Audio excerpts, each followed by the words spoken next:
பெருமாள் என்ன பண்ணுறார், அங்கே உள்ள கிளிகள் பறவைகள் இதெல்லாம் கூப்பிட்டு, நீங்கள் கொஞ்சம் பராங்குஷ நாய்கிட்ட சொல்லுங்க, நான் ஏதோ சும்மா விளையாடுறதுக்காக அப்படி ஏதோ பண்ணேனே ஒழிய எனக்கு பராங்குஷ நாயகியை தான் எனக்கு ரொம்ப பிடிக்கும், மற்ற கோபிகைகள் எல்லாம் பிடிக்காது, பராங்குஷ நாயகியை தான் பிடிக்கும் சொல்லுங்க.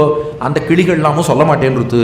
இப்போ பெருமாள் பார்த்தார், என்னதான் பண்ணுறதுன்னு பார்த்தார். பராங்குஷ நாயகி பந்து விளையாடுறேன்னு போனாலாம். இவர் என்ன பண்ணிட்டார், அந்த பந்தை வாங்கி வச்சுட்டு, பராங்குஷ நாயகி தான் கிடைக்கல, அவள் கைப்பட்ட பந்தாவது கிடைக்கட்டும்னு அந்த பந்தை வாங்கி வச்சுருக்கார் பெருமாள். அதுக்குள்ள பராங்குஷ நாயகி தன் தோழிகள் கூட்டத்துக்குள்ள நுழைஞ்சுடுறான்.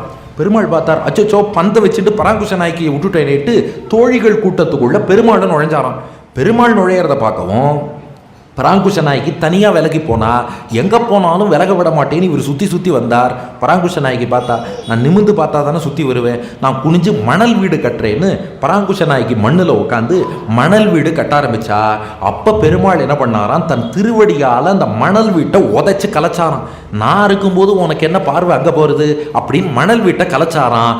மணல் வீட்டை கலைக்கும் போது அவர் திருவடியின் அடிப்பகுதி சேவடி செவ்வி அது அப்படியே பராங்குஷ நாய்க்கு கண்ணில் பட்டு தான், எவ்வளோ அழகான திருவடி, கோச்சின்டியா என் மேலே அப்படின்னாலாம் பராங்குஷ நாய்க்கு. நான் கோச்சிக்கலை, நீ கோச்சின்டியா என் மேலேன்னு கேட்டான். நானும் கோச்சிக்கலை, நமக்குள்ளே எப்படி கோபம் வரும், அப்போவா ஆனந்தமாக இருப்போம். அப்படியே மண்ணில் 2 பேரும் உட்காந்தா கோபம் தணிஞ்சுடுத்து. அண்ணலும் நோக்கினான் அவளும் நோக்கினாள், எம்பெருமானும் பராங்குஷ நாய்க்கையும் கூடி கழித்தார்களாம். இது 6ஆம் பத்து 2ஆம் திருவாய்மொழி. இப்போ எம்பெருமான்கிட்ட பராங்குஷ நாய்க்கு கேட்குறா, அவன் மேலே ரொம்ப கோபமாக இருந்தேன், சேரவே மாட்டேன்னு இருந்த என்ன எப்படி சேர்த்தேன்னு கேட்டாலும். அப்போ பெருமாள் சொன்னாராம், எனக்கு அகட்டித்த கட்டனா சாமர்த்தியம்னு ஒன்று இருக்குது, சேராததையெல்லாம் சேர்ப்பவன். இந்த உலகத்தில் எதெல்லாம் ஒன்னோடு ஒன்று சேராதோ எல்லாத்தையும் சேர்த்துடுவேன், அதனால தான் என் கூட சேர மாட்டேன்னு சொன்ன பாரு, உன்னை கூட சேர்த்துட்டேன்னு நான். அப்படியா, நீ சேராததெல்லாம் சேர்ப்பியா, அதை எப்படின்னு எனக்கு காட்டுறியான்னு கேட்டாலாம் பராங்குஷ நாயகி. பெருமாள் சொன்னாராம், திருவிண்ணகர் ஒப்பிலியப்பன் கோவிலுக்கு வா, சேராததையெல்லாம் எப்படி சேர்க்கிறேன்னு காட்டுகிறேன்னா.